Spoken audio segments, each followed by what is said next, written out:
चालाकी से बात कैसे करें? चालाकी से बात करने का मतलब है कि आप कुछ ऐसी ट्रिक्स यूज करते हैं जिससे सामने वाला आपकी बातों को मान लेता है, लेकिन उसे लगता है कि ये उसका डिसीजन था, ना कि आपकी मैनिपुलेशन की वजह से हुआ है। मगर हम में से कई लोगों के मन में ये सवाल आएगा कि यार ये ऑसम चीज होगी कैसे? और आज की ये वीडियो इसी टॉपिक के ऊपर है कि ह्यूमन माइंड को हम कैसे मैनिपुलेट कर सकते हैं। और आज हम ऐसी कम्युनिकेशन स्किल्स देखेंगे जिसमें हम क्या बोल रहे हैं, हम इस पर फोकस नहीं करेंगे, बल्कि इस पर फोकस करेंगे कि हम अपने साथ वाले इंसान के बिहेवियर को साइकोलॉजिकल प्रिंसिपल से कैसे चेंज कर सकते हैं ताकि वो हमारी तरह सोचने लग जाए।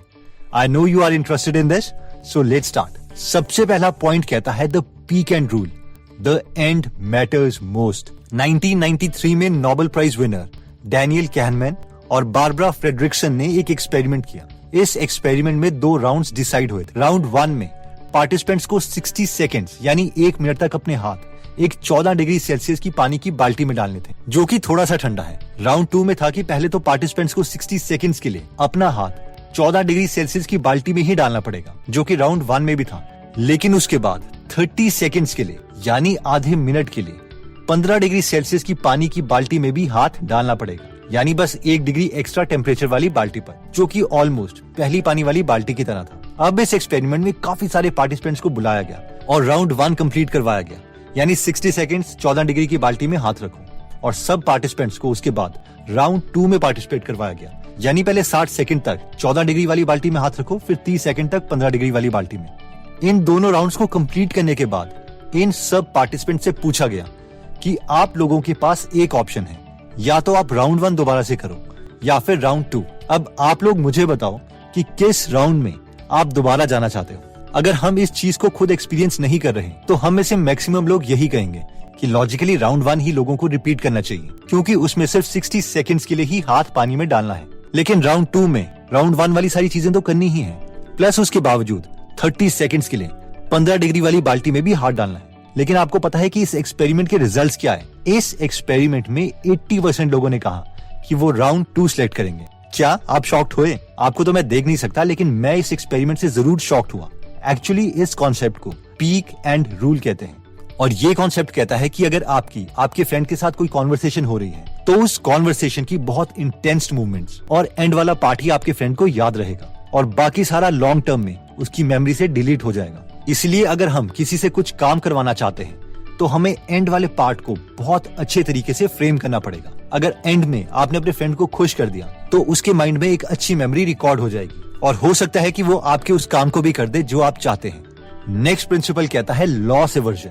अभी थोड़े दिनों पहले एक फ्रेंड मेरे पास आया था और वो भी एक रीडर था, तो वो मेरी बुक कलेक्शन देखने लग गया। उस बुक कलेक्शन में उसने डैनियल कहनेमैन की ये बुक देखी, थिंकिंग फास्ट एंड स्लो, और मुझसे पूछा कि ये बुक कैसी है। मैंने उससे कहा कि ये मेरी फेवरेट बुक्स में से एक है। तो उसने बोला तूने ये बुक पढ़ ली है? तो मैंने कहा हाँ, ये मैं कंप्लीट बुक पढ़ चुका हूँ। तो इस पर वो बोला ठीक है, मैं ये बुक ले जाता हूँ, लेकिन मैं इसे वापस नहीं करूंगा।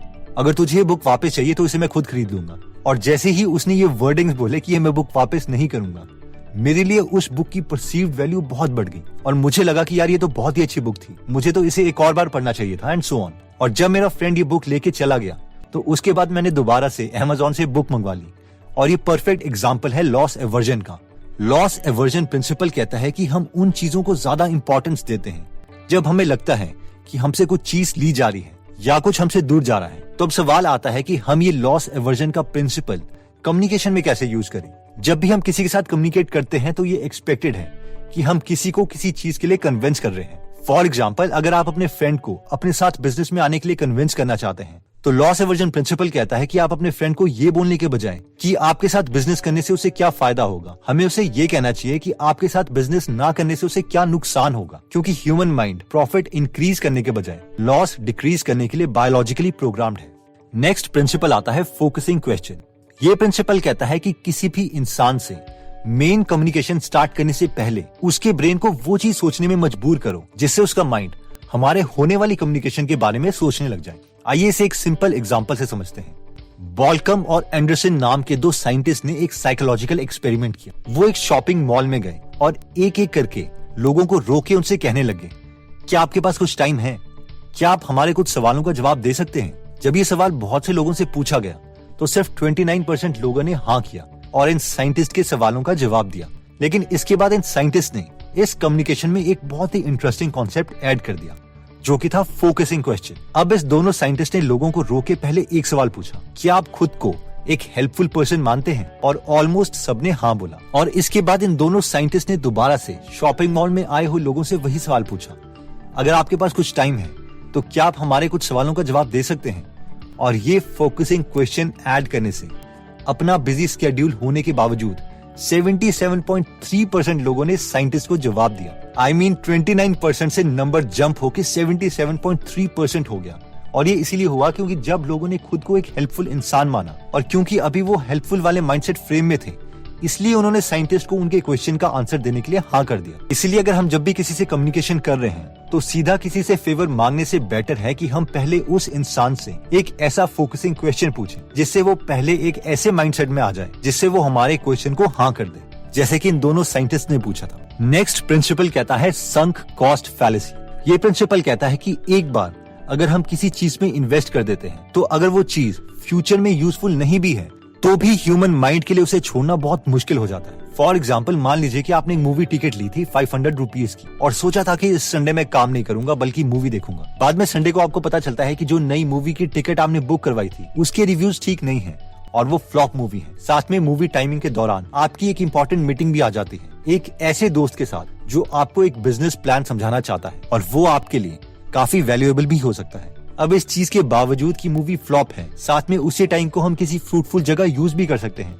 हम में से मैक्सिमम लोग फिर भी उस फ्लॉप मूवी को देखने जाएंगे क्योंकि उसमें हमने पैसे इन्वेस्ट कर दिए हैं और इसे ही संक कॉस्ट फैलेसी बोलते हैं। बिजनेसेस में ये बहुत ही कॉमन है। For example Flipkart. Investors Flipkart में बहुत से पैसे इन्वेस्ट कर चुके थे लेकिन कंपनी प्रॉफिटेबल नहीं हो रही थी। इसके बावजूद इन्वेस्टर्स उसमें पैसे इन्वेस्ट करते रहे क्योंकि कोई भी खुद को लोगों की नजरों में बेवकूफ साबित नहीं करना चाहता।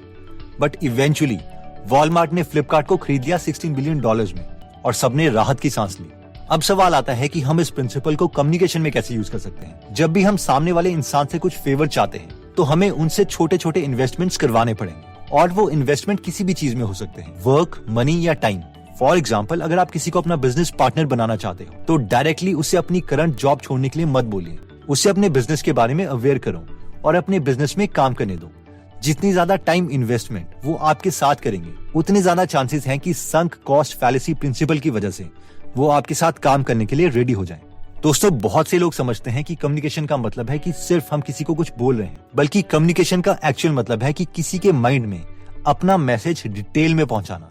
और इसलिए इस वीडियो में हमने कम्युनिकेशन करने के लिए 4 अमेजिंग प्रिंसिपल्स देखे थे जिससे आप किसी को भी अपने काम करवाने के लिए कन्विंस कर सकते हैं। जिसमें सबसे पहला प्रिंसिपल कहता है द पीक एंड रूल, यानी द एंड मैटर्स मोस्ट। ये प्रिंसिपल कहता है कि जब भी हम किसी से कम्युनिकेट करते हैं तो उस कम्युनिकेशन का एंड मैसेज हमें बहुत अच्छे से बताना पड़ेगा क्योंकि ह्यूमन माइंड में किसी भी कम्युनिकेशन के पीक इमोशंस और एंड ही याद रहता है और बाकी सारी चीजें डिलीट हो जाती हैं। नेक्स्ट प्रिंसिपल था लॉस एवर्जन, जिसमें हमने देखा था कि कम्युनिकेशन करते वक्त अपने सामने वाले इंसान को ये मत बोलो कि आपकी अपॉर्चुनिटी एक्सेप्ट करने पर उसे क्या क्या फायदा होगा, बल्कि ये बताओ कि आपकी अपॉर्चुनिटी एक्सेप्ट ना करने पर उसे क्या क्या नुकसान हो सकता है, क्योंकि ह्यूमन माइंड प्रॉफिट से ज्यादा लॉस से बचने की कोशिश करता है।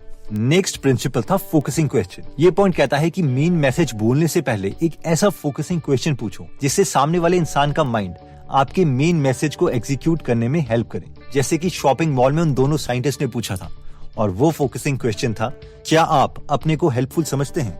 नेक्स्ट पॉइंट में हमने देखा था संक कॉस्ट फैलेसी। इसमें हमने देखा था कि अगर हम सामने वाले से छोटी छोटी इन्वेस्टमेंट करवा लेते हैं, चाहे वो वर्क या टाइम इन्वेस्टमेंट ही क्यों ना हो, उससे बहुत चांसेस हैं कि सामने वाला आपके प्रपोजल को एक्सेप्ट कर लेगा। जैसे कि बिजनेस पार्टनर ढूंढने के बजाय आप अपने फ्रेंड को अपने बिजनेस में कुछ टाइम इन्वेस्ट करने के लिए कह सकते हैं, बेशक उसके लिए उसे सैलरी ही क्यों ना देनी पड़े। हमें से मैक्सिमम लोगों को लगता है कि ह्यूमन माइंड एक रैशनल माइंड है, हम लोग सोच समझ के डिसीजन लेते हैं, लेकिन आप जितनी साइकोलॉजी के बारे में पढ़ोगे उतना आपको पता चलेगा कि ह्यूमन माइंड अपने एनवायरनमेंट या बाकी कंडीशन से कितनी जल्दी इफेक्ट हो जाता है। पहले जब मैं अपने आसपास के कई फ्रेंड्स को देखता था तो मुझे लगता था कि यार ये लोग कितने नेगेटिव हैं and I am so positive. But then एक ड्यूरेशन आई जब मैं 3 महीने के लिए बहुत ज्यादा स्ट्रेस लेने लग गया। मैंने इंट्रोस्पेक्ट किया कि ऐसा हुआ क्यों। देन आई रियलाइज कि आई मिस्ड समथिंग, और वो था बुक्स पढ़ना। मैं पॉजिटिव इसलिए ऐड कर रहा था क्योंकि मैं पॉजिटिव कंटेंट कंज्यूम कर रहा था, एक्सपीरियंस्ड सक्सेसफुल लोगों की स्टोरीज और उनकी बुक्स पढ़ रहा था। तो मैं आपको भी रेकमेंड करूंगा कि आप बायोग्राफीज पढ़ें एक्सट्रीमली सक्सेसफुल लोगों की, जैसे कि Elon Musk, Steve jobs, APJ Abdul Kalam sir and so on. अगर आपको इंग्लिश पढ़ने में दिक्कत आती है या बुक बहुत लंबी लगती है और टाइम नहीं लगता, तो आप गीगल ऐप डाउनलोड कर सकते हैं, जहाँ पर ये बायोग्राफीज और 140 से ज्यादा बुक समरीज हिंदी में फ्री में अवेलेबल है। और हर हफ्ते हम इसमें एक बुक समरी ऐड करते रहते हैं। तो अगर आप इस एप्लीकेशन में इंटरेस्टेड हैं, तो इसका लिंक हम फर्स्ट कमेंट और डिस्क्रिप्शन में दे दे। ये एप्लीकेशन दोनों iOS और एंड्रॉइड में अवेलेबल है। एनीवेज दोस्तों, अगर आपको लगता है कि ये वीडियो आई ओपनर है और आपके किसी फ्रेंड या फैमिली मेंबर के काम आ सकते हैं, तो आप ये वीडियो उनके साथ जरूर शेयर करें। अगर आप ऐसी नॉलेजेबल वीडियोस मिस नहीं करना चाहते, तो सब्सक्राइब करने के बाद बेल का बटन दबाना मत भूलिएगा। आप कमेंट करके ये भी बता सकते हैं कि आप नेक्स्ट वीडियो किस टॉपिक पर चाहते हैं। जल्दी हम आपसे दोबारा मिलेंगे। जय हिंद।